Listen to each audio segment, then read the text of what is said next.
खबर शामिल करते हैं जड़ावाला से, जहां सीवरेज का पानी नदी नालों का मंजर पेश करने लगा, जबकि इंतजामिया ने आंखें बंद कर रखी हैं। शहरी सरापा एहतजाज है। मजीद तफसीलात बता रहे हैं मियां मेहरान अकबर। जी मियां मेहरान अकबर, क्या तफसीलात हैं आपके पास? इस वक्त मैं मौजूद हूँ जड़ावाला, जहाँ पर सीवरेज का पानी नदी नालों का मंजर पेश करने लगा।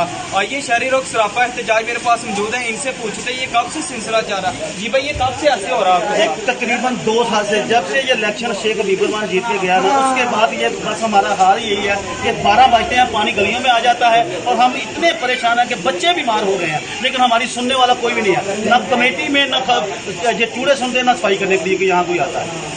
जी माँ जी मेरे पास मौजूद है, घर से बर्तन धोने के लिए बैठी हुई है। आइए इनसे पूछ लेते ये क्या कहना चाहती है। जी माँ जी, यही हाल है साडा, इत्थे पिट पिट के मर गए, कोई सुनता ही नहीं।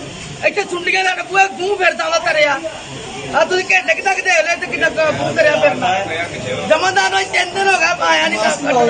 हाँ जी, जैसा कि इनका कहना है कि सीवरेज का पानी नदी नालों का मंजर पेश करने लगा। अरे तो मित्ता कर मर गए जाके इसको जल्द से जल्द सही करवाया जाए। कैमरामैन मलक अबू बकर के साथ सिटी रिपोर्टर मियां मेहरान अकबर, जी एक्सप्रेस न्यूज जड़ावाला।